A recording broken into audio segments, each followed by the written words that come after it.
Kamusta mga kaibigan? Magandang araw sa inyong lahat. Be safe.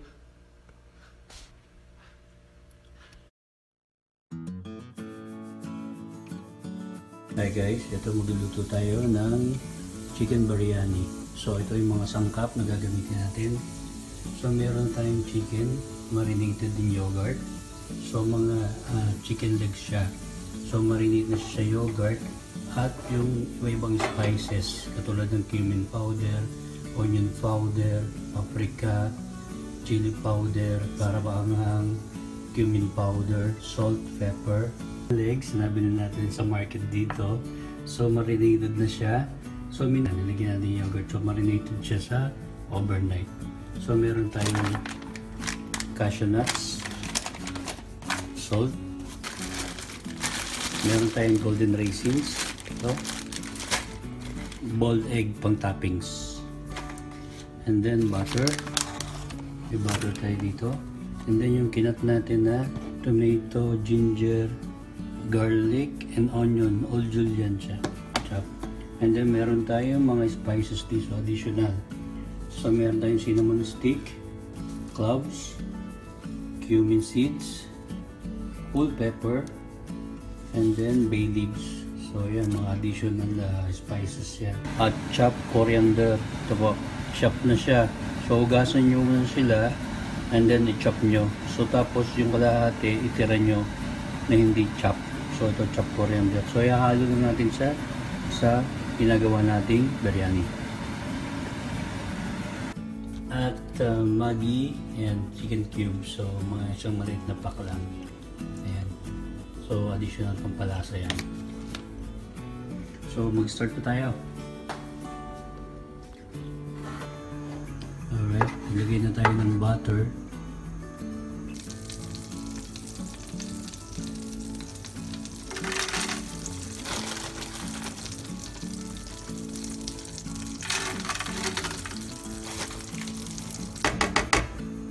And then susunod natin cashew.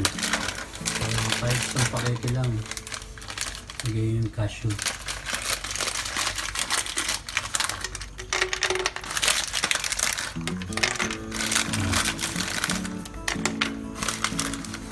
So gisa-gisa lang yan.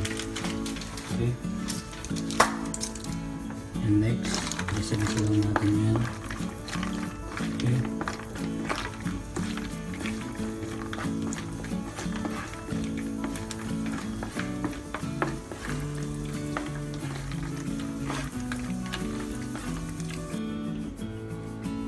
So matapos natin gigisa na yung cashew nut saka golden raisin sa butter. So continuous tayo. So ang gagawin naman natin ngayon, gisa natin yung bawang at sibuyas saka ginger. Right.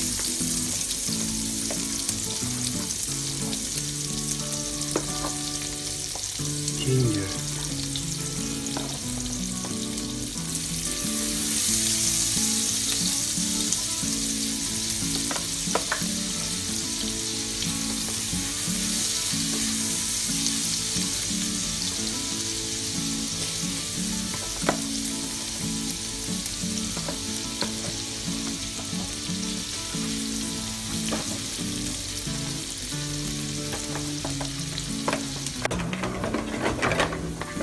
So, medyo nagisa na yung sibuyas, bawang at luya.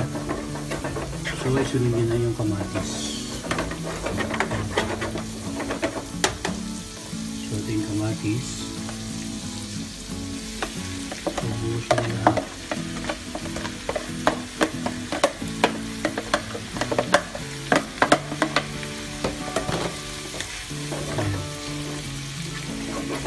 So ilang minutes nyo siyang igisa nyo siya ng ilang hanggang madurog yung kamatis. Okay, sa time na to, habang nagsisimmer na yung tomato, onion, ginger, garlic, ayan, nakikita nyo kumukulo na siya, ilagay nyo yung manok. So yung marinated chicken, ilagay nyo na siya.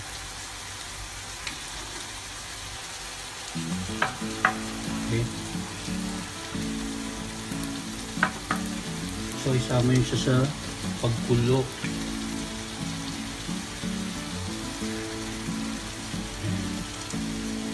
So chicken legs mo yan. Pwede naman kayo gumamit ng whole chicken. Kahit hindi chicken legs ang gamit ko. Okay, yan.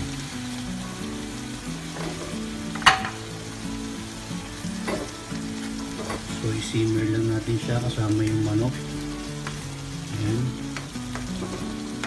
Alright. So high heat po yan para mabilis maluto.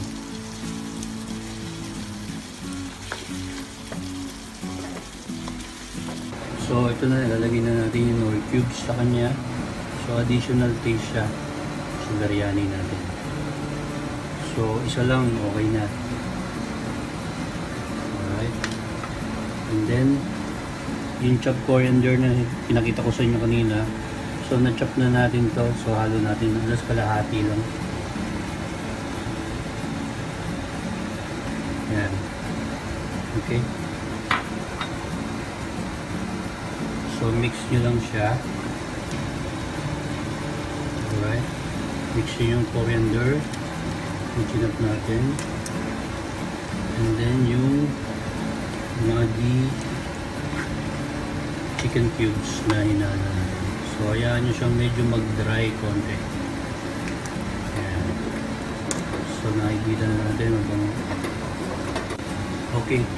So nakikita nyo, kumukulo pa rin siya. Tapos naluluto na yung manok. So nilagay na natin kanina yung nor cubes. And then nalagay naman natin yung mga ibang spices niya. So naglalagay tayo ng cinnamon stick. Cinnamon stick. And then cloves. So ilang piraso lang parang sort of cloves.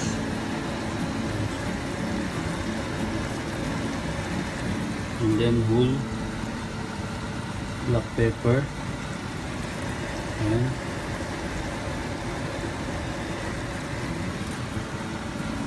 Bay leaves.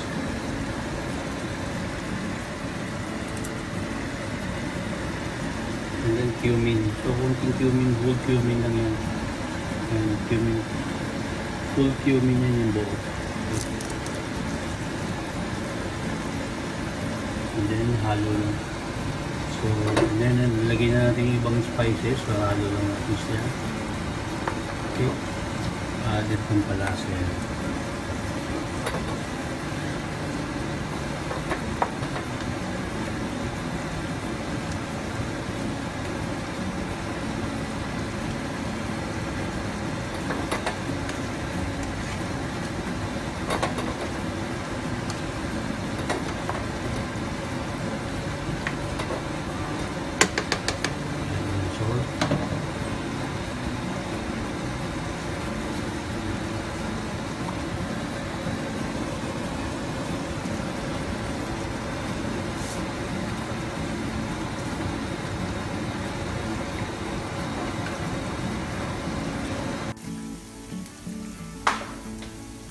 Okay, sa point na to, ang gagawin natin ngayon, kukunin natin yung mga manok.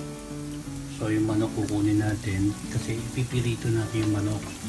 So para magkaroon siya ng crunchy taste.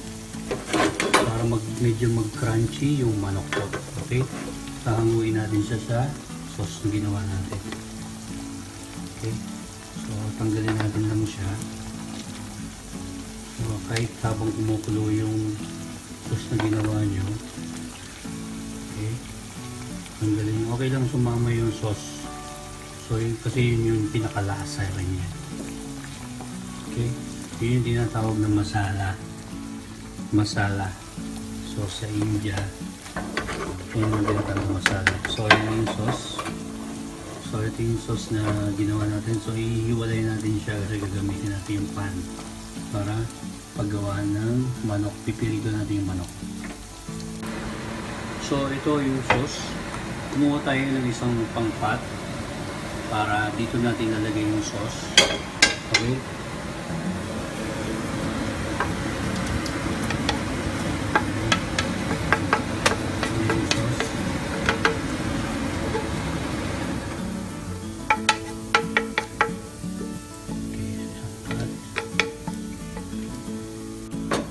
siyang malinis na pan. Tapos naglagay na tayo ng mantika. Okay? Okay na. So dito natin ipipirito yung manok. Okay? Manok. Okay. So depende sa inyo, no? Hindi ko nyo i-fry o hindi. So sa akin, gusto ko kasi medyo mas malasa yung manok pag pinafry.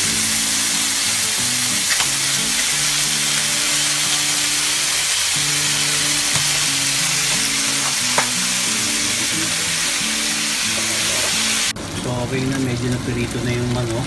So okay na, itatabi na natin siya. And then gagawin na natin yung rice and yung natira nating sauce. Okay guys, ito na yung time para ilagay na natin yung rice dun sa sauce na ginawa natin kanina. Ito yung masala sauce na pinatawag ng mga, okay? Lagyan natin siya. So ganyan ang paglalagay. Ibabaw lang siya. Huwag yung muna siyang ihalo, ibabaw lang. So ito nga palang rice na ito ay basmati rice, guys. So huwag kayong gagamit ng ibang rice, basmati rice lang. So takpan nyo lang siya. Kaya nyo siyang mag-combine. Okay? Mga 5 minutes. So okay, after 5 minutes na nilagay natin yung rice. Ito. So haluin na natin siya. Combine na natin yung sauce. Okay? Ayan.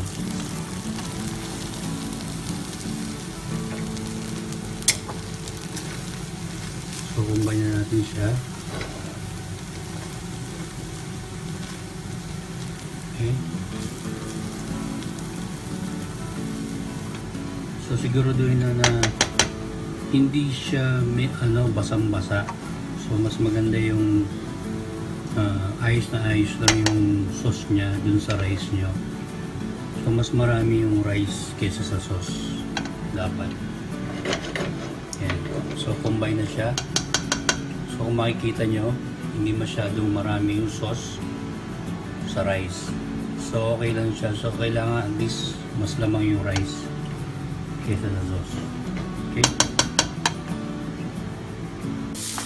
So nagisa tayo ng sibuyas para pang-toppings mamaya.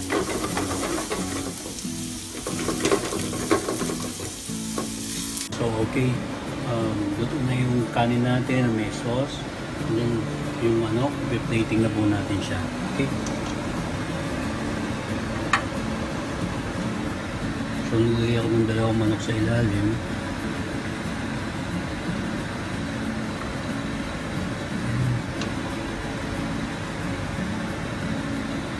Guys, ito na po ang Philippine made chicken biryani.